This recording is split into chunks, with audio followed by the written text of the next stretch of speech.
Welcome to this video. I'm Justin Rempel. We're going to be talking about possessives.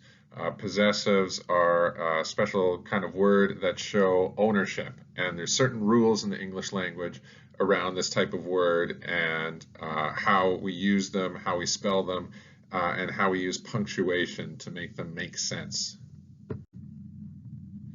So we got to start with definitions. What is a possessive? When I say possessive, I'm referring to a certain kind of noun. A noun is the most basic part of speech in English. It's just referring to some kind of thing, place, animal, plant, person, whatever. Any thing, any word that's a thing is a noun. When we talk possessives, we're talking about a certain kind of noun. We're changing the noun a little bit to show possession or belonging. So it's describing a relationship in which one thing owns another thing, or one thing belongs to something else. Let's say I have a pet cat. How do I tell you that the cat belongs to me? Well, I use certain words such as mine. The cat is my cat. That is Justin's cat, and those indicate that the cat is owned, it has an owner, and that owner is me. Possessives help us to keep track of relationships, what belongs to what. So it's really important that we know how to do this in conversation, but that we also know how to spell it properly when we're writing. Because if we don't spell it properly, we might say the wrong thing by mistake, or we might communicate a different type of information. For example, it might look like we're talking about plurals, more than one thing, instead of possessives, ownership. So it's really important that we know how to do this properly. I've included some helpful resources, some really good websites to browse for further information, because you can always go deeper into the English language. Shout out to English Outside the Box and thesaurus.com, and its grammar page on possessives is really good as well. How do we make a possessive? So there's a certain way of doing this, certain rules in the English language about how to change nouns to show possession. To make a noun possessive, usually we just add an apostrophe and the suffix s. Remember, a suffix is something that we add on to the end of a word and it changes the meaning. We add that suffix s onto the noun that has possession or ownership, not to the noun that is possessed or owned. So notice that we don't just add the suffix s, because that's what we do to make nouns plural, to say that there's more than one. We also need to add in an apostrophe, and that's the difference between a plural and a possessive. So let's look at some examples. The house's door was falling off its hinges. If we look at the word houses, we can see that there's an apostrophe s at the end. That means that the house owns something, or that something belongs to the house. And in fact, in this case, we're talking about a door. The door belongs to the house because it's part of the house. So this tells you the relationship between the two things, between the door and the house. In the second one, the cat's hair was long and orange. The hair belongs to the cat. So the cat is the noun that we make possessive. We say the cat's hair, we add an apostrophe s onto the end of cat. And if we just add an s, we don't include the apostrophe, it looks like we're talking about more than one cat. There's cats. It could be 2, 3, 4, 5 cats. Okay, so it's really important to make our meaning clear that we don't just add on an s, we add on an apostrophe s. An apostrophe is that little dash up in the air. We also use it for contractions. We followed Amy's orders. All right, so the orders belong to a person named Amy. She's the one giving them. So we add apostrophe s onto the end of Amy. The building's second floor contains a doctor's office. The floor belongs to the building. It's the building's second floor. And the office belongs to the doctor. It's the doctor's office.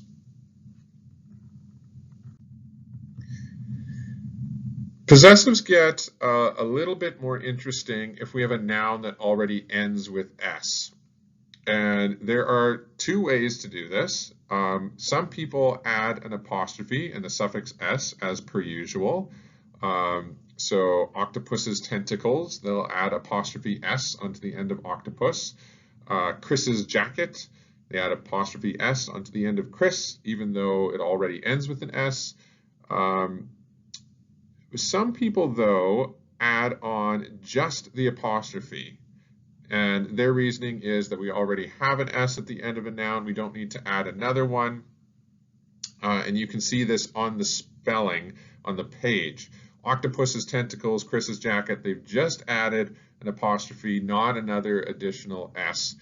You can do this either way. Both are acceptable. The main thing is that you're consistent, that you're always doing this the same way every time. If you're doing this for a school assignment, you should probably check with your teacher for their preference, but the main thing is that you're following the same rule. If you're adding on apostrophe S, you do that every time. If you're adding on just the apostrophe, you do that every time. And then the other question is, how do we say this when we're talking out loud? Some people add in an extra syllable. They say an extra S, the octopus's tentacles, and some people don't. Octopus tentacles, Chris jacket. But generally, you do want to add an extra separate syllable just because it makes the meaning that much more clear. People can hear that there's a little something extra at the end of the word, and that extra thing is the possessive S at the end. Plural possessives. So when we're talking plural nouns, we're talking about nouns that refer to more than one thing. They also end with an S. We actually have added the suffix s onto the end of the word already to make it plural. These words, general rule is that you only need to add an apostrophe to the very end. And here, most people only pronounce the s as one syllable. Sometimes they drag it out and make it a little bit longer, but they do not add an extra syllable for the possessive. Listeners can tell that the word is possessive from context. So let's listen to an example. The star's light is beautiful. All right, the light belongs to more than one star. We're talking about a bunch of stars, probably all the stars in the sky, and their collective light all together is really beautiful. That's what the sentence means. So to show that, we just add an apostrophe onto the end of stars to show that there's more than one star, it's plural. We don't need to add on another S. And listen to how it's pronounced. The star's light is beautiful. I'm saying it the same as I would if it's plural. I'm not adding on an extra syllable. I'm not saying the star's light is beautiful. The star's light is beautiful. Here's another one. The house's doors are all locked. There's more than one house. They all have doors. The doors are locked. The doors belong to more than one house. The house's doors are all locked. And one of the reasons why we don't add on an extra syllable for that possessive is because it starts to get ridiculously long and repetitive. I don't say the houses' doors are all locked. We listen to the birds' beautiful songs. No, that's not how we say it. We listened to the birds' beautiful songs. The songs belong to multiple birds. Pronouns are words that we use in place of a noun. And possessives get a little bit different for pronouns. They use apostrophes and the suffix s for contractions. So for example, it's with an apostrophe means it is. It's two separate words.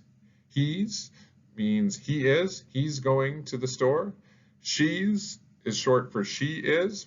So we already use this apostrophe s for those contractions. We don't use them for possessives. Possessive pronouns only need to have an s added, no apostrophe needed. They basically work the opposite as nouns. Many possessive pronouns do not follow the normal rules and patterns. Possessive pronouns can also take on an adjective form, which is when it's a describing word for a noun. So to help us understand this, let's take a look at some examples.